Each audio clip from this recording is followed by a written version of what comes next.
Sa isang interview nga po kay Jason Tatum, nagkaroon nga ito ng pagkakataong sabihin na nahihirapan siyang harapin ang kritisismo na ibinabato sa kanila. Mabuti na lamang nakuha nga po nila ang titulo last season. Kasabay niyan, nang naging pahayag niya, sinabi rin naman ito na simula nga po nang malaman niyang natalo na ang Denver Nuggets ng Minnesota Timberwolves sa second round, dun pa lang alam niya nang sila ang magkakampyon. Naniniwala siya na ang Denver Nuggets lamang ang nag-iisang team na kayang makasabay at makatalo sa kanila sa isang 7-game series. Mas mahihirapan nga sana ng husto ang Celtics kung eto nga daw ang kanilang makakabangga sa finals dahil sa lakas ng big lineup noon ng Nuggets na pinangunahan ni Nikola Jokic, Aaron Gordon at Jamal Murray. Ngunit lahat ngang yan sinira ng Minnesota ni Anthony Edwards. Pero may pagkakataon para naman nga pong magkaharap ang Denver at Boston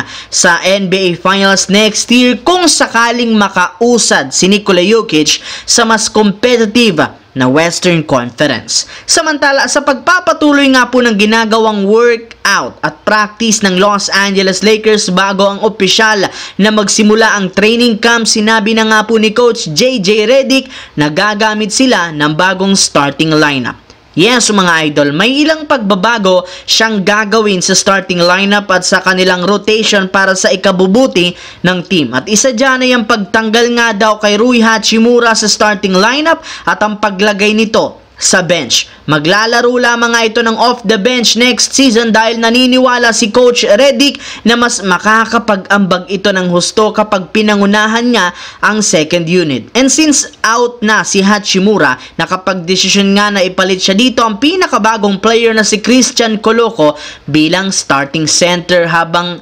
aatras si Anthony Davis sa 4. Sa madaling salita, pinapanindigan na ni Redick ang kanyang sinabi noon na mas nakafocus siya sa big lineup upang hindi mahirapan si Anthony Davis. Sa kabilang banda, matagal na nga pong usap-usapan sa social media ng mga fans ang posibilidad na pagsasama ni Luka Doncic at Nikola Jokic. Maging si Dirk Nowitzki, umaasa na mangyayari ito sa team ng Dallas Mavericks. Ngunit kung mismong si Nikola Jokic ang tatanungin, kahit man gusto niya ang ideya na pagsasama nilang dalawa ni Doncic, ayaw rin naman nga po niyang umalis sa Denver Nuggets. Wala rin naman nga siyang balak umalis sa lugar ng Denver dahil gusto nga nito ang trato sa kanya ng organisasyon. Kaya suggest lamang nito kung sakaling mapikon o magalit si Luka sa Dallas, maaari nga po siyang lumipat sa Nuggets sa mga susunod na taon.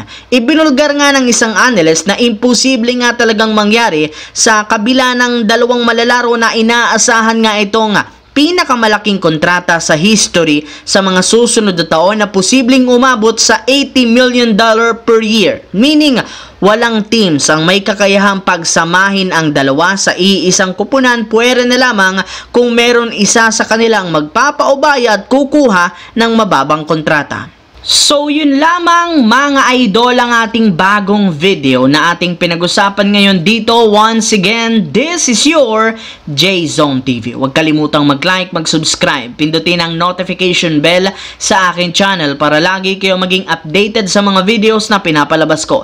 Isang malaking shoutout sa lahat mga idol. Maraming salamat po.